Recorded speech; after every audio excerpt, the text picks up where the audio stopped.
La quotidienne vous est présentée par le Crédit Agricole Normandie-Seine.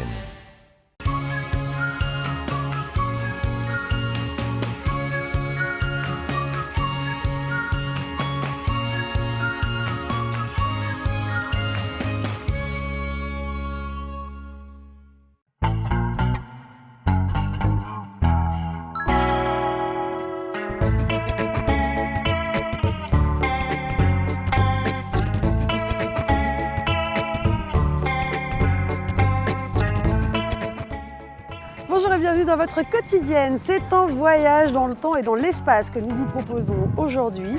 Nous allons déambuler dans les rues de Paris reconstituées grâce au musée des automates. Visite guidée.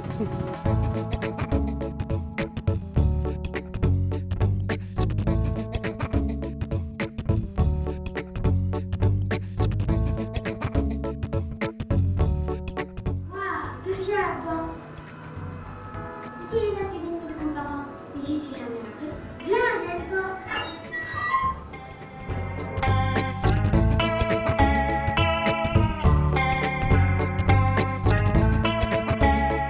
Céline, bonjour. Merci de nous recevoir ici au musée des automates qui est situé au cœur de Falaise. Oui, au cœur de Falaise, dans le centre-ville, en fait, juste à côté du forum. Il a été ouvert en 1994, juste parallèlement à la construction du forum de Falaise, on a construit le musée des automates. Comment est-ce qu'elle est venue cette idée de construire un musée des automates au cœur de Falaise? Alors en fait, il y a le château Guillaume le Conquérant ici à Falaise, comme vous le savez, et la ville avait besoin d'un deuxième pôle d'attraction touristique en plus du château Guillaume le Conquérant. Donc cette collection était à vendre, le conseil général l'a achetée et l'a mise à disposition de la ville de Falaise qui a créé un deuxième pôle d'attraction touristique. Combien d'automates ici dans votre musée? Environ 300 automates, c'est-à-dire 13 grandes vitrines qui retracent l'histoire des vitrines des grands magasins parisiens à Noël des années 1920 aux années 60. Et puis on le précise, des vitrines qu'on peut venir admirer chaque jour pendant du mois d'avril au mois d'octobre, c'est Oui, ça? oui, le musée est ouvert tous les jours de 10h à 12h30 et de 13h30 à 18h, effectivement, jusqu'au 30 septembre. Justement, combien de visiteurs à peu près chaque année ici au musée des automates? Environ 20 000, un petit peu moins de 20 000, mais voilà, donc c'est très honorable. Alors, vous le dites, et c'est vrai, c'est l'occasion d'un vrai voyage dans le temps et dans l'espace. Ça, c'est un musée qui est à la fois nostalgique et féerique, avec un public plutôt familial. Les petits et les grands trouvent plaisir à visiter le musée, découvrir la collection d'automates. C'est ça, c'est multigénérationnel. Toutes générations confondues peuvent profiter de cette féerie que vous nous faites vivre. On peut dire de 7 à 77 ans, oui, Ah c'est bon, vrai. vous allez nous montrer, on fait une petite visite guidée? Avec plaisir. C'est parti.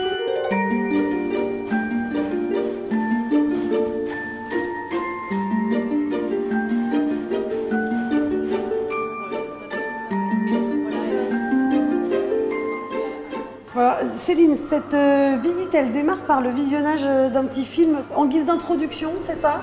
Oui, un petit film qui dure 10 minutes et qui effectivement reprend des actualités des années 30 jusqu'aux années 60. Et puis pour présenter aussi la maison Roulet des Camps, qui est la maison fondatrice des automates. Justement, on revient sur l'histoire de ces automates à travers ce petit film. On y comprend très bien que l'âge d'or des automates, c'était fin 19e, début 20e siècle. Cela dit, la naissance des automates, elle est bien au-delà de ça. La naissance des automates remonte à l'Antiquité, puisque de tout temps, l'homme a toujours voulu reproduire le mouvement des êtres vivants. Les siècles ont passé, et puis c'est vrai qu'avec l'avènement de l'électricité, là, vraiment, ça a été l'âge d'or des automates, comme vous le disiez à l'instant, et puis la naissance des vitrines publicitaires et des naissances des grands magasins parisiens. Tout à fait. Alors, vitrine publicitaire, alors justement, vous avez là le premier automate qui est apparu dans une publicité. Oui, l'ours pastille, il date des années 1930 et en fait l'ours pastille, il vantait les mérites d'une pastille pour la gorge. C'est le premier automate publicitaire. Bon, c'est un véritable objet de collection. Ah, c'est une pièce majeure de notre collection, effectivement.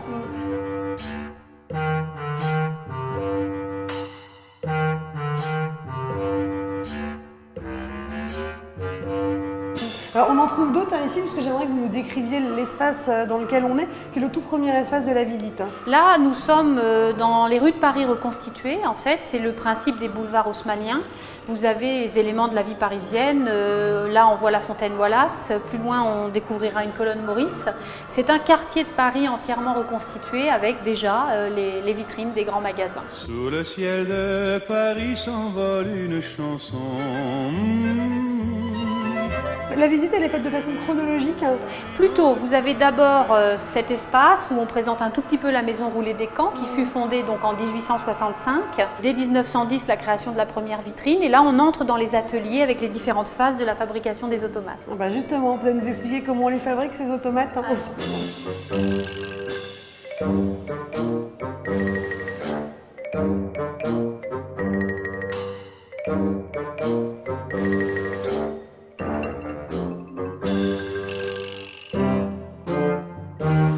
Donc là, Céline, deuxième espace, j'ai envie de dire, on est toujours à Paris, mais cette fois, et c'est inscrit un peu plus loin, dans le quartier du Marais, on visite les ateliers de fabrication. Et là, on se rend compte qu'il y a plusieurs étapes à respecter dans la fabrication des automates. Alors justement, quelles étapes quand on les fabrique? Alors effectivement, il y a plusieurs étapes de fabrication d'un automate. Beaucoup de corps de métier interviennent. Vous avez bien sûr le dessin, la sculpture, le moulage et le cartonnage. Vous avez la mécanique, vous avez la décoration et enfin on termine par l'habillage des automates. Voilà, donc ça sont les différentes phases que l'on retrouve ici dans cette partie du musée où les visiteurs peuvent découvrir chaque phase de fabrication de l'automate. Et vous avez aussi toute une partie chronologique sur l'histoire de la maison Roulet des Camps et de cette famille, puisque Gaston Decamps était le fabricant des automates que nous présentons ici au musée.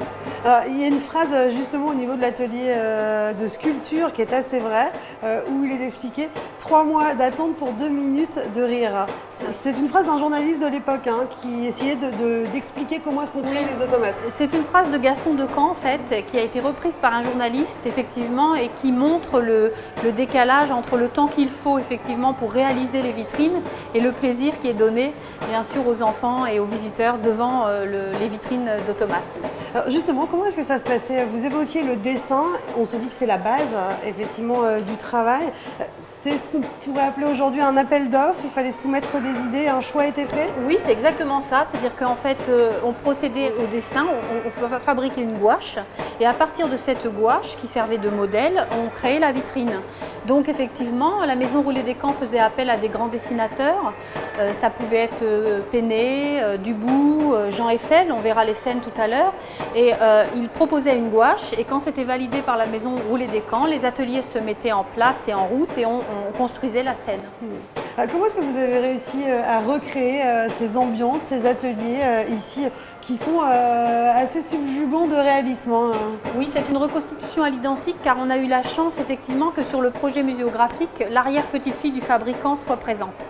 Quand la collection a été acquise, effectivement, elle a accepté de transmettre la mémoire du savoir-faire artisanal et la mémoire de toute la vie de cette maison Roulet des Camps. Donc elle a participé en fait à la mise en œuvre du musée et c'est vraiment quelque chose effectivement qui apporte une richesse supplémentaire au projet.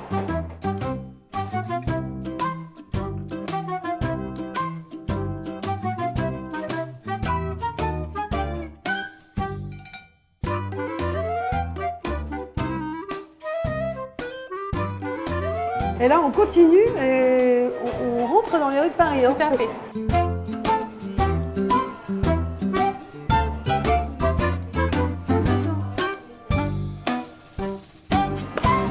On se croirait vraiment à Paris. Bon, Céline, on continue de déambuler dans ces rues de Paris reconstituées.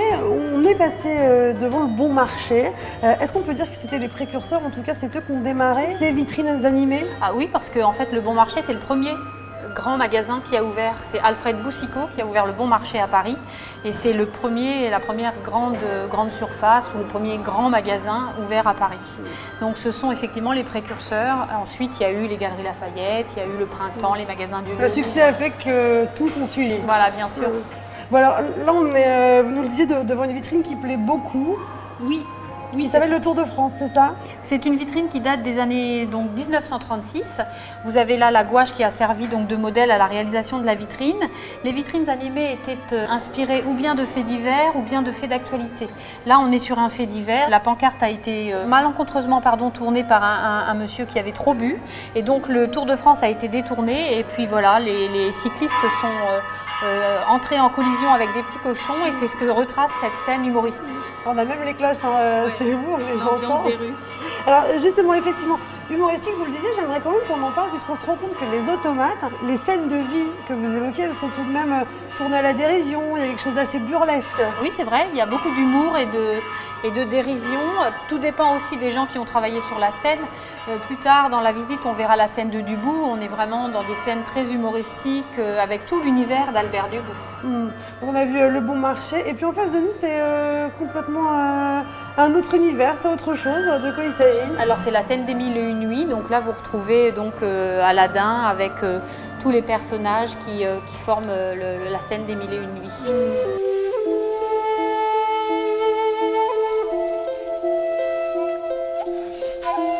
Moi je vous suis Céline.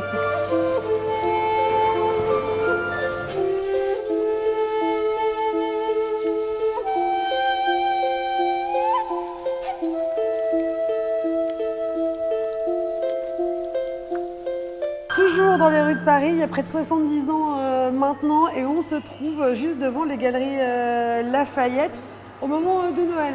Céline, c'est ça? Voilà, c'est une vitrine des galeries Lafayette des années 50 et ça s'appelle La naissance des poupées par Jean Eiffel, donc le célèbre dessinateur Jean Eiffel. Et là, vous avez vraiment l'atelier de fabrication des jouets pour Noël qui a été entièrement reconstitué. C'est une scène qui est poétique, qui plaît beaucoup aux enfants, évidemment encore plus à l'approche des fêtes de Noël. En tout cas, effectivement, on sent bien que les automates se sont beaucoup modernisés. En tout cas, cette tradition demeure encore, puisqu'aujourd'hui encore, devant les grands magasins à Paris, les gens se précipitent au moment des fêtes. Oui, oui, c'est une tradition qui a perduré, effectivement, et on découvre toujours, à l'heure actuelle, des scènes d'automates à Paris, dans les grands magasins parisiens. Ce n'est pas tout à fait les mêmes mécanismes, c'est peut-être plus parfois du jouet animé. Là, on est vraiment sur de l'automate mécanique, mais effectivement, cette tradition-là, elle a perduré. Oui. Justement, le mécanisme, il se trouve en dessous? Oui, en dessous des scènes. Comme on a pu le voir sur un exemple dans la Voilà, couture. tout à fait. En dessous des automates, en dessous des scènes, il y a les moteurs. On s'en rend compte, ça rivalisait d'inventivité, les grands magasins à l'époque, toujours comme aujourd'hui. Oui, je pense que les grands magasins se livrent souvent une féroce bataille pour l'innovation et puis effectivement essayer d'attirer les clients en étant les plus originaux possibles. Et encore aujourd'hui, effectivement, on trouve entre les grands magasins cette compétition, on va dire. Et là, déjà, on peut le voir dans le musée, effectivement.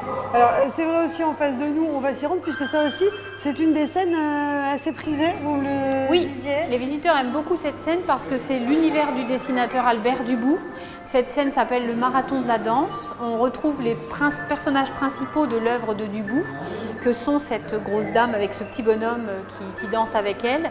Et là, on est sur une scène des années 45, juste après la guerre, les orchestres enfiévrés, la libération. Voilà, donc c'est cette scène, elle évoque ce contexte-là. Il y a de grands noms qui ont signé des scènes d'automates. Alors, au niveau des dessins, il y a effectivement Dubout et Péné aussi, avec ses amoureux de Péné. Il a aussi participé à l'élaboration de scènes. Qu'on retrouve pas loin, c'est ça? Oui, tout à fait. Les deux scènes du fond, ce sont des scènes de Péné, donc le carrosse et la sérénade. Je vous y suis, on va aller voir ça de plus près.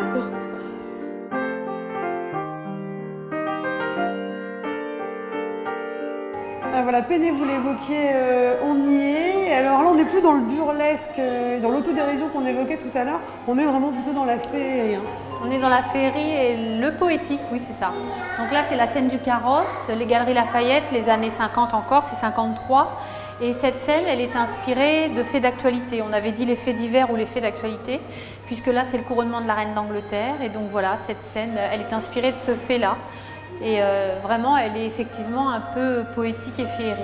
Bon, un peu plus moderne, parce que la reine d'Angleterre, les cheveux lâches comme ça, j'ai du mal à visualiser, mais pourquoi pas? Alors, c'est une évocation et c'est inspiré de Péné, donc je trouve qu'il ressemble aux amoureux de Péné quand même. On voit bien le petit bonhomme a vraiment tout du petit personnage inventé par Raymond Péné. Alors en tout cas, effectivement, on le disait, il y a une forme de chronologie et on se rend compte là très bien du fait que ça se modernise. Les automates sont beaucoup plus fins qu'au début du parcours. Oui, c'est vrai. On le voit à la taille des automates. On avait au départ des automates assez grands, etc. Et puis des traits un peu plus grossiers. Des traits plus grossiers. Puis petit à petit, effectivement, on est dans quelque chose de plus fin, de plus travaillé, de plus. Oui, c'est vrai qu'il y a une évolution dans la fabrication aussi, dans la réalisation des scènes. Oui, c'est vrai. Et puis on va vous suivre au premier étage parce que vous avez une pièce aussi assez intéressante et vous allez tout nous raconter là-haut. La scène du cirque. Ouais, c'est ça. Je vous suis, Céline.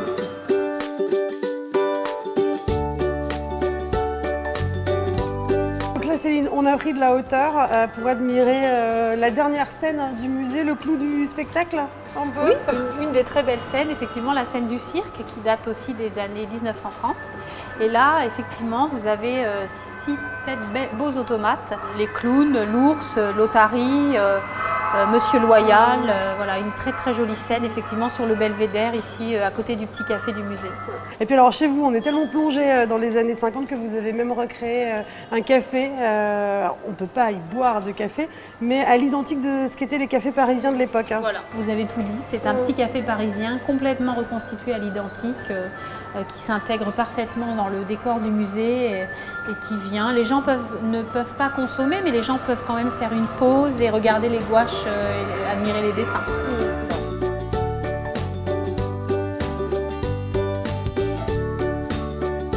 Des automates qui, eux aussi, ont été dans des vitrines parisiennes. Ah, tous les automates présents ici au musée ont été exposés à un moment ou à un autre dans les vitrines de Paris, oui, tout à fait.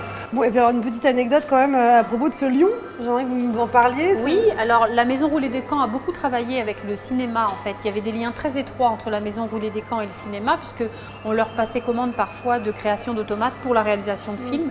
Et ce lion, il a joué dans un film qui s'appelle Tartarin de Tarascon avec l'acteur Rému. Eh ben, merci beaucoup Céline. Merci à vous.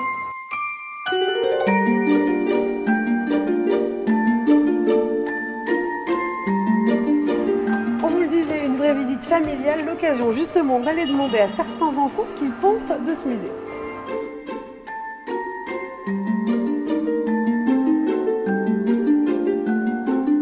Charline, tu as quel âge? 11 ans. 11 ans. Et c'est la première fois que tu viens ici au musée des automates? Oui. Est-ce que tu peux m'expliquer ce que tu as vu pour l'instant? Parce que je trouve ça joli, les choses qui bougent. Je trouve ça très mignon comment c'est fait, et puis c'est bien articulé. Puis ça explique quelques histoires. Et est-ce qu'il y a une scène que tu as préférée? Oui, c'est la naissance des poupées. La naissance des poupées. Et alors pourquoi? Qu'est-ce qui t'a plu? Il y a des gens qui naissent dans des choux et après elles apprennent à l'école et puis après elles vont être distribuées pour des enfants.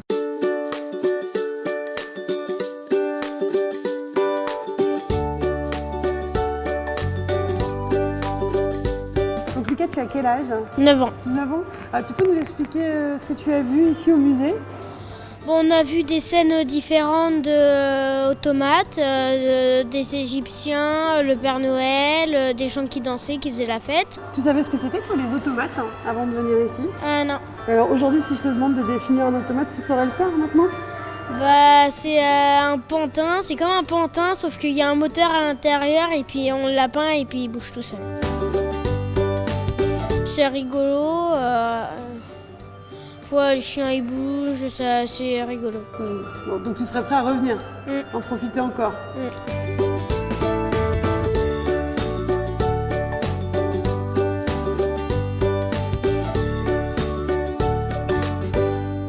Voilà, votre quotidienne, c'est terminé pour aujourd'hui. Si vous aussi, vous voulez venir profiter de la féerie des rues parisiennes de l'époque, eh bien, je vous rappelle que le musée des automates vous ouvre ses portes chaque jour de la semaine. Il ne me reste plus qu'à vous dire au revoir et à vous dire à très bientôt pour de prochaines aventures sur les routes normandes.